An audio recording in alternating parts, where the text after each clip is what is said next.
Hello everyone, welcome to TET achievers. आज के इस वीडियो में हम C TET, UP TET, maths paper 1, paper 2 के एक बहुत इंपॉर्टेंट टॉपिक को डिस्कस करने वाले हैं। बिल्कुल डिटेल से शुरू करेंगे, हर एक कॉन्सेप्ट को बिल्कुल डिटेल में समझेंगे। तो अगर चैनल को लाइक, शेयर और सब्सक्राइब नहीं किया है तो चैनल को लाइक कर लीजिए, शेयर करिए और सब्सक्राइब तो ज़रूर करिए। बेल आइकन को प्रेस करिए ताकि आने वाले सभी डिटेल्ड वीडियोस की नोटिफिकेशन आपको मिल सके। चलिए, तो आज का टॉपिक हम यहाँ शुरू करते हैं। आज का हमारा टॉपिक है भाज्यता के नियम। तो हम यहाँ पर देखेंगे अपने भाज्यता के नियम, अंक 2 से लेकर 11 तक की भाज्यताओं के नियम आज हम यहाँ पर पढ़ लेंगे। चलिए शुरू करते हैं। सबसे पहले है 2 से विभाज्यता का नियम। 2 से विभाज्यता का नियम बहुत ही आसान है। इसमें हमें क्या करना है, यदि किसी संख्या का अंतिम अंक यानी कि लास्ट डिजिट यानी कि इकाई का अंक 0, 2, 4, 6 या 8 हो यानी कि सम संख्या हो, तो वह पूरी पूरी संख्या 2 से विभाजित हो जाएगी। जैसे 48। 48 में हमारा इकाई का जो अंक है वो है 8। अब आप जानते हैं सभी कि 8 जो है 2 से विभाज्य होता है। 8 एक सम संख्या है, तो पूरी की पूरी 48 जो संख्या है ये 2 से विभाजित हो जाएगी। इसी तरीके से 356, इसी तरीके से 120, सबका जो इकाई का अंक है वो 2 से विभाजित होता है यानी कि एक सम संख्या है, तो 2 से विभाजित हो जाएगी। अब देखिए क्या नहीं होगा। जैसे कि संख्या 37 है, इसमें इकाई का जो अंक है वो है 7। अब इकाई का जो अंक 7 है ये एक विषम संख्या है यानी कि ये 2 से विभाजित नहीं होती है, इसलिए अंक जो 37 है ये भी 2 से विभाजित नहीं होगा। ठीक है, उम्मीद है आपको विभाजकता का नियम 2 से समझ में आ गया होगा। क्या करना है हमें? कुछ नहीं करना है, इकाई का अंक देखना है। अगर सम संख्या है तो 2 से विभाजित होगा और यदि विषम संख्या है तो 2 से विभाजित नहीं होगा। चलिए अब हम आगे बढ़ते हैं और देखते हैं 3 से विभाज्यता का नियम। 3 से विभाज्यता का नियम क्या कहता है कि संख्या के सभी अंकों का योग 3 से विभाजित होना चाहिए। जैसे हमें एक संख्या दी है 123। अब देखिए इसमें कौन कौन से अंक हैं? इसमें है 1, 2 और 3। इन तीन को जोड़ेंगे, 1 में 2 जोड़ा 3 आया, 3 में 3 जोड़ा 6 आ गया। तो जो संख्या हमारी 6 है वो 3 से विभाजित है, इसलिए ये जो संख्या 123 है ये भी 3 से विभाजित हो जाएगी। चाहे कितनी भी बड़ी संख्या हो, हमें सिर्फ अंकों को का योग करना है और देखना है कि क्या वो योग हमारा 3 से विभाजित हो रहा है या नहीं हो रहा है। चलिए इसके बाद देख लेते हैं संख्या 124 क्या ये भी विभाजित होती है। अब इसके इसके लिए हम इस अंकों का योग करेंगे। 1 में 2 जोड़ा 3 आया, 3 में 4 जोड़ा तो 7 आया।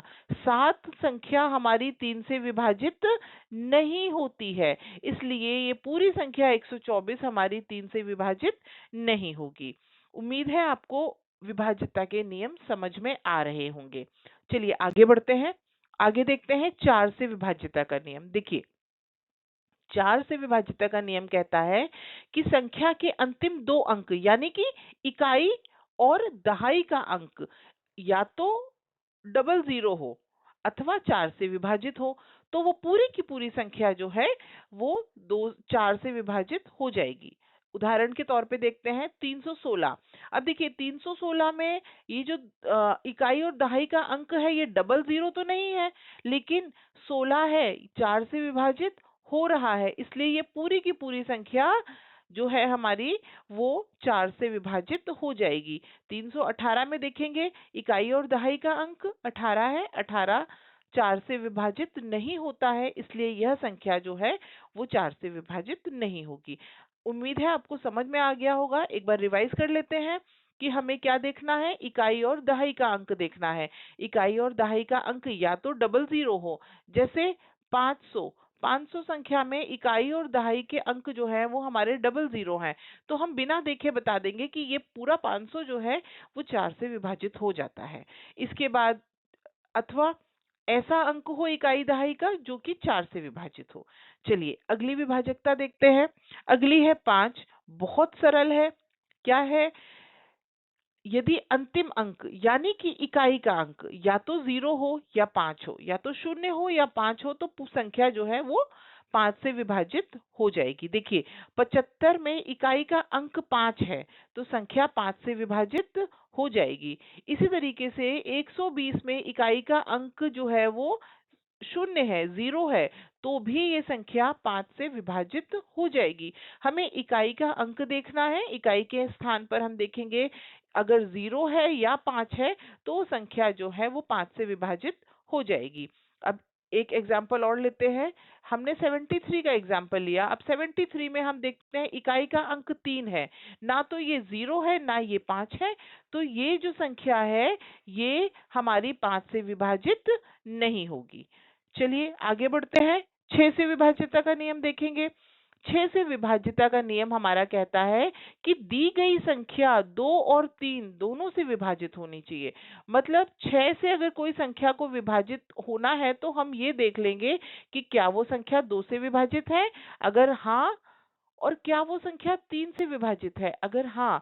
अगर ये संख्या 2 और 3 दोनों से विभाजित हो रही होगी तो वो संख्या 6 से भी विभाजित हो जाएगी। अब देखिए जैसे हम देखेंगे कि क्या 24 6 से विभाजित है, तो 2 से विभाजिता का नियम यहाँ पर लगाएंगे, सम संख्या है, 2 से विभाजित है, और 4 और 2 जोड़ेंगे 6 बन गया, मतलब ये संख्या 3 से भी विभाजित है।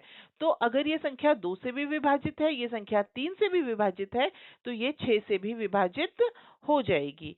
चलिए आगे बढ़ते हैं। 7 से विभाज्यता का नियम। यदि किसी संख्या के इकाई अंक को दुगना करके, किसी भी संख्या के इकाई के अंक को दुगना करके शेष अंकों से बनी संख्या को घटा दें और यदि 0 या 7 आए तो हमारा जो 7 संख्या है वो 7 से पूरी तरह विभाजित हो जाएगी। देखिए जैसे 336 है हमारी संख्या। अब हमने क्या किया, इकाई का जो हमारा अंक है ना 6, 6 को दुगना किया, 12 आया, और जो बची हुई संख्या रह गई थी, यानी कि 6 को अगर हम हटा देते हैं तो हमारी संख्या रह गई थी 33। अब इस 33 में से 12 को घटा दिया तो 21 आया। अब देखिए 21 जो है वो 7 से विभाजित हो जाता है पूरी तरीके से, कितनी बार, 3 बार। तो ये पूरी संख्या भी 7 से विभाजित हो जाएगी। क्या करना है हमें, 7 से विभाजिता का नियम कहता है कि यदि जो हमारा इकाई का अंक है उस इकाई के अंक को दुगना करके बची हुई संख्या में से घटा दें। ठीक है, चलिए आगे बढ़ते हैं। अब हम देखते हैं 8 से विभाज्यता का नियम। देखिए 8 से विभाज्यता का नियम जो है वो 4 से विभाज्यता के नियम से बहुत मिलता जुलता है। 4 से विभाज्यता का नियम हमारा कहता था या तो डबल जीरो आए, तो 8 वाला क्या कहता है, 8 में कहता है ट्रिपल जीरो आए, माने 3 जीरो आए। ठीक है, और 4 से विभाज्यता का दूसरा नियम क्या कहता था कि इकाई और दहाई का अंक, पहले इकाई और दहाई का अंक जो है वो 4 से विभाजित हो। तो यहाँ पर ये क्या कहता है, इकाई, दहाई और सैकड़ा, 3 अंक, पिछले 3 अंक जो हैं इकाई, दहाई और सैकड़ा, ये 8 से विभाजित होने चाहिए। तो 8 से विभाज्यता का नियम हमारा कहता है कि यदि संख्या के अंत में 3 जीरो आ रहे हैं तो वो संख्या 8 से विभाजित हो जाएगी। यदि संख्या के अंतिम 3 अंक जो हैं वो 8 से विभाजित होंगे तो भी संख्या 8 से विभाजित हो जाएगी। चलिए आगे बढ़ते हैं। अब हम देखते हैं 9 से विभाज्यता का नियम। देखिए सभी अंकों का योग जो है वो 9 से विभाजित होना चाहिए।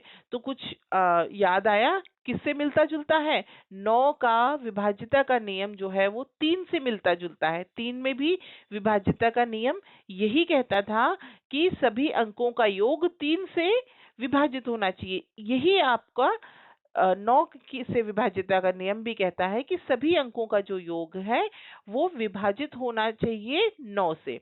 अब यहाँ पर हम लोग देख लेते हैं 729 में 7 प्लस 2 9, 9 9 18। देखिए 18 जो है वो 9 से पूर्णतः विभाजित है, इसलिए जो 729 संख्या है ये भी संख्या जो है वो 9 से पूरी तरीके से विभाजित हो जाएगी।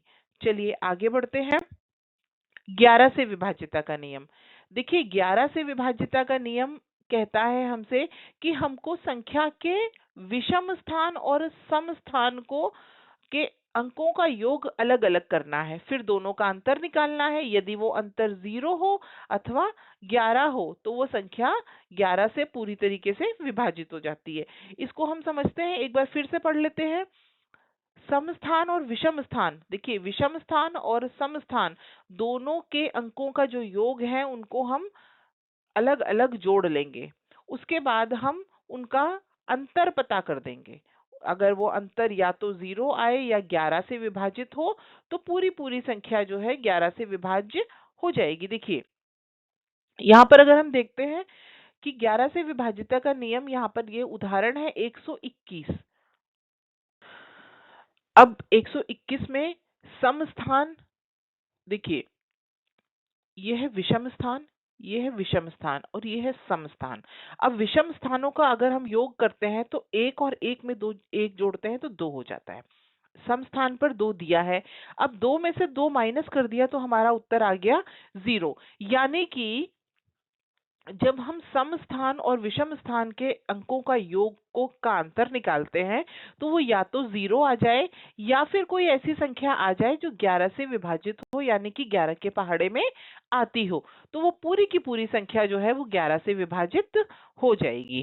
ठीक है, तो अब मैं आपसे कहती हूँ कि अगर ये वीडियो आपको अच्छा लगा, अगर इंफॉर्मेशन अच्छी लगी, अगर मेरे बताने का तरीका अच्छा लगा तो प्लीज़ चैनल को लाइक करिए, सब्सक्राइब करिए और शेयर ज़रूर करिए। और मुझे उम्मीद है कि आपको जैसा भी लगा होगा कमेंट बॉक्स में आप मुझे कमेंट करके फीडबैक ज़रूर देंगे। तो मिलते हैं अगले वीडियो में। Thank you.